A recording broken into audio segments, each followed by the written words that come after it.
My name is Alina Brooks. I'm 33 years old, and 4 days ago my younger sister sent me a voice memo that cracked my life clean down the middle. It arrived with a teasing caption, "You're going to love this." The file was exactly 4 minutes and 19 seconds long. That's all it took to erase 33 years of believing my family loved me for who I was. In the recording, my parents were laughing. Not laughing with me, not laughing about a memory, but laughing at me. "She really thinks we care about her," my mother said. "What we care about is her paycheck." My father laughed and called me the easy one. My sister asked how long I'd keep footing the bills. 8 years. That's how long. Over 8 years, I gave my family $402,600. I thought I was being a good daughter. It turns out I was just a funding source with emotions attached. Before I go any further, I want to be honest about something. Telling this story still scares me, even now. If any part of it feels familiar, if you've ever been the one who always gives while everyone else takes, I want you to stay with me. And at the end, I'll ask you to do something small that means a lot. But first, let me take you back to the night everything changed. It was Monday. Just before 10 p.m., I was still at my desk on the 39th floor of a glass office tower in downtown Seattle, finishing up projections for a healthcare investment fund. Outside the windows, the city shimmered in that rainy, neon way Seattle does best. I'd been at the firm for 7 years. The view used to thrill me. That night, it was just background noise. My phone lit up with my sister's name, Claire. I should explain who I was before that message. On paper, my life looked solid. Lead financial strategist. Annual salary just under $140,000. Respected at work. Reliable. Organized. The one people counted on. What the paper version didn't show was how much of my income quietly disappeared every single month into my family's accounts. It started 8 years ago, a month after I got my first real job out of grad school. My mom called in tears. The car had broken down. They needed $600 fast. I sent it immediately, proud that I could help. That $600 became $1,200 for repairs, then $2,700 a month to help with their mortgage in a suburb outside Tacoma, then Claire's college tuition at a private university in Oregon. Then extra, temporary support when my dad decided his knee pain meant early retirement. I never questioned it. Good daughters help. That was the rule I lived by. Every time I opened my banking app, every time I turned down trips with friends, every time I renewed the lease on my tiny one-bedroom because buying a place felt impossible, I told myself it was worth it. Family comes first. By the time Claire's message arrived that Monday night, I still believed that. Her text was short, "You're going to love this." Under it sat an audio file, labeled Kitchen Chat M4. I should have waited. I should have gone home, poured a drink, braced myself. Instead, I tapped play right there at my desk.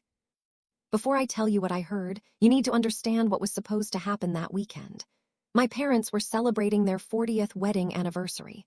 My mother had been planning the party for months. A rented banquet hall near the waterfront, 90 guests, linen tablecloths, catered dinner, a slideshow of their life together. She picked her dress in April and sent me photos asking which earrings looked better. 2 weeks before the recording, I noticed a charge on my credit card. A travel agency. $31,800. A Mediterranean cruise. When I called my mom, confused, she laughed like I was being silly. "Surprise. You're sending us on the trip of a lifetime for our anniversary. We already told everyone." I froze. I didn't argue. I never argued. I told myself I'd figure it out later. That was the plan. Smile on Saturday, give a speech, hand them the cruise documents, let everyone applaud how generous I was. Then I pressed play on that recording. The sound was faint, dishes clinking, the low hum of an old refrigerator I recognized instantly. My parents' kitchen. My mom spoke first. "She really thinks we care about her. What we care about is her paycheck." My dad laughed, that familiar laugh I'd grown up hearing. "She's always been easy to manage." Then Claire's voice, casual and bored. "How long do you think she'll keep paying?" My mom didn't hesitate. "As long as she feels needed. That's her weakness." I stopped the recording before it ended. My hands were shaking so badly I dropped my phone onto the desk. The office around me was silent, empty, everyone else long gone. I sat there for 10 minutes without moving, trying to breathe, trying to understand how love could sound so much like a joke. Claire texted again. Well. I stared at the screen, then typed back 2 words. I heard. I didn't sleep that night. I went home, sat on my couch in the dark, and listened to the recording again. And again. I opened my laptop and did what I always do when things feel out of control. I organized. By 2 in the morning, I had a spreadsheet open. 8 years of transactions, mortgage payments, tuition, emergency transfers, credit card charges I hadn't made. The total at the bottom of the sheet made my stomach flip. $402,600. I emailed my best friend, Maya, at 2:18 a.m. She's a corporate attorney in San Francisco and the kind of person who answers emails at ridiculous hours. I wrote, I need help. It's about my family and a lot of money. She replied 12 minutes later. Call me tomorrow. Don't do anything yet. Tuesday morning, I sat in a quiet cafe near my apartment with Maya on speakerphone, headphones in. I played her the recording. She didn't interrupt once. That's financial exploitation, she said when it ended, and emotional abuse. Is it legal? I asked. The recording. Washington's a 2-party consent state, she said carefully. But your sister was part of the conversation. She consented by recording herself. It's messy, but it's not nothing. What do I do? First, Maya said, you protect yourself. That afternoon, I froze my credit card. I canceled the cruise reservation.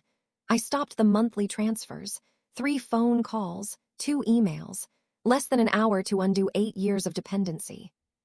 At 4:37 p.m., my phone buzzed. Declined transaction at a high-end clothing store. Claire trying to use my card. I felt something I didn't expect. Relief. My mom called that evening, sweet at first, then sharp, then furious.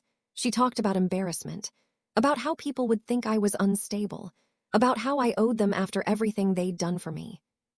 For the first time in my life, I didn't apologize. By Wednesday, the family narrative was already forming.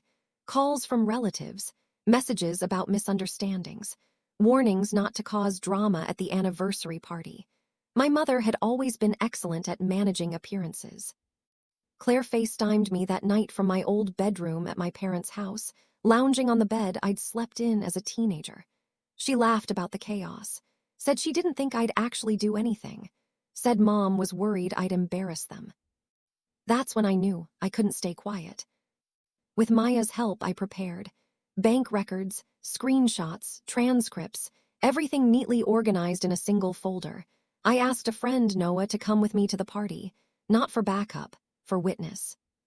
Saturday evening, the banquet hall glowed with soft lights and familiar faces. My parents greeted guests like royalty. My mother hugged me and whispered that if I ruined this for her, I'd regret it. Dinner was served, glasses clinked. Then the event coordinator announced my name, eldest daughter, speech and special gift. I stood up with the folder in my hands and walked to the microphone. I didn't yell, I didn't cry, I told the truth. I talked about helping my family, about the money, about the cruise I never agreed to buy, and then I played the recording. You could feel the room change. Gasps, silence, my mother shouting that it was fake, my father unable to meet anyone's eyes, Claire running out in tears. I didn't ask for repayment.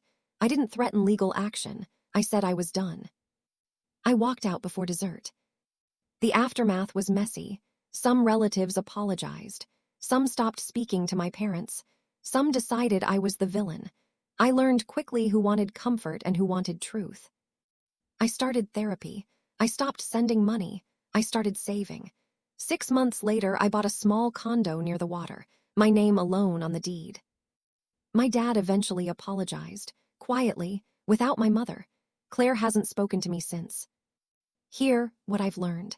Love that depends on your sacrifice isn't love. Boundaries don't destroy families, they reveal them. If you've made it this far, thank you for listening. Stories like this don't get told enough, especially by women who were taught that being good meant being quiet. If this resonated with you, take a second to like this video.